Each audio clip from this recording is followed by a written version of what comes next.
साल 2019 को चीन से एक वायरस निकला जिसने पूरी दुनिया को हिला के रख दिया।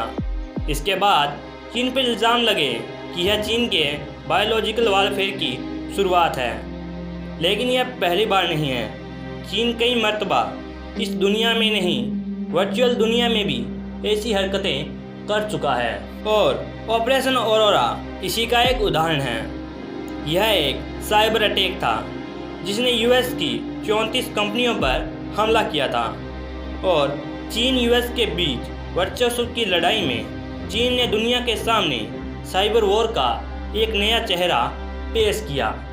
तो आखिर क्या है ऑपरेशन ऑरोरा और कैसे चीन ने छेड़ी एक नई साइबर वॉर जिसके चलते गूगल को भी चीन की धरती से सामान समेटना पड़ा।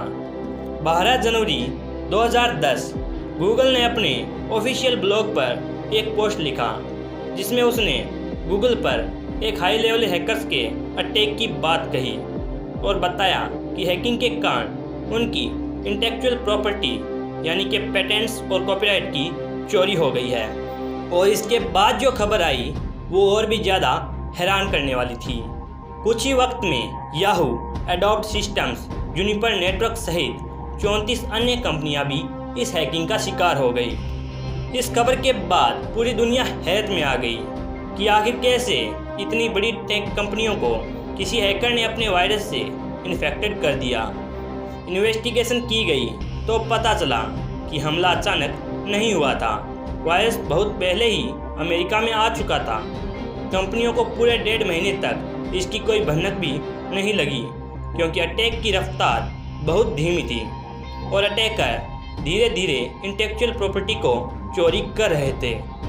इस अटैक में गूगल भी शामिल था तो मुसीबतें बढ़ना लाजमी था क्योंकि सवाल उठने लगे कि दुनिया का सबसे बड़ा सर्च इंजन जब सेफ नहीं है तो वर्चुअल दुनिया की बाकी चीज़ें कितनी सेफ होगी।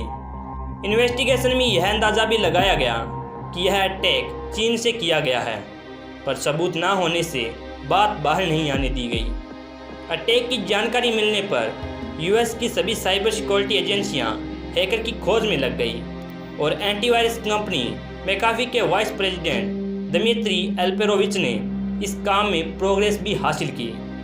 उन्होंने एक मालवेयर फाइल की खोज की जिसका नाम था ऑरोरा। अनुमान लगाया गया कि यही वह फाइल है जिसके द्वारा अटैक किया गया था।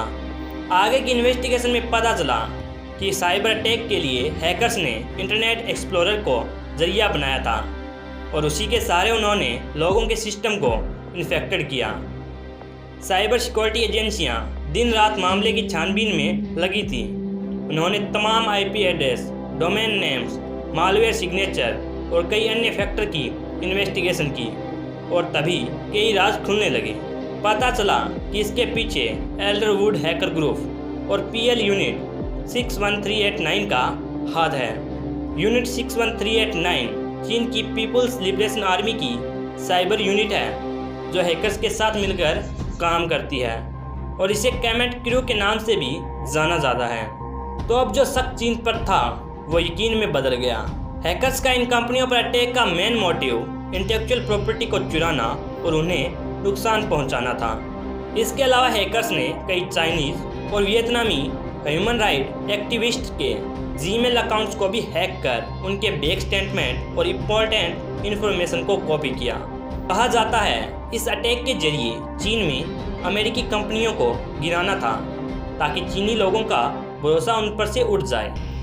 इस अंदेशे का एक कारण यह भी है कि इसके बाद से ही चीन अपने सर्च इंजन बाइडू को प्रमोट किया था जिसमें वो काफ़ी सफल भी हुआ। गूगल ने जिस दिन साइबर अटैक की बात को पब्लिक किया उसी दिन से गूगल के चीन से वापस लौटने की खबरें तेजी से फैलने लगी। गूगल पहले भी चीनी सरकार के सेंसरशिप से परेशान होने की बात लोगों के सामने रख चुका था और इस घटना के बाद लोगों को यकीन होने लगा कि गूगल अब ज़्यादा दिन चीन में नहीं टिक सकेगा। और हुआ भी कुछ ऐसा।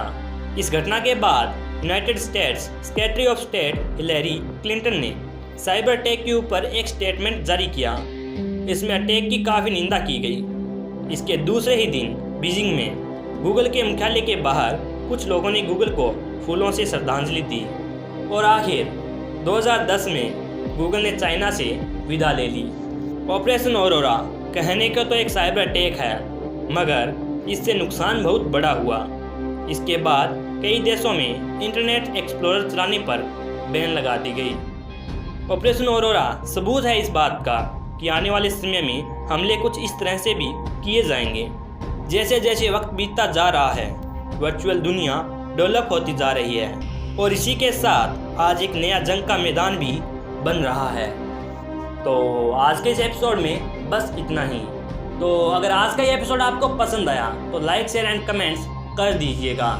और अगर चैनल पर पहली बार आए हैं या फिर चैनल को अब तक सब्सक्राइब नहीं किया है तो चैनल को सब्सक्राइब कर पास के बेल आइकन को ऑल पे कर लें, ताकि ऐसे ही इंटरेस्टिंग और अमेजिंग वीडियोस की नोटिफिकेशन आपको मिले सबसे पहले। तो अब मुलाकात होगी अगले एपिसोड में, तब तक के लिए अलविदा।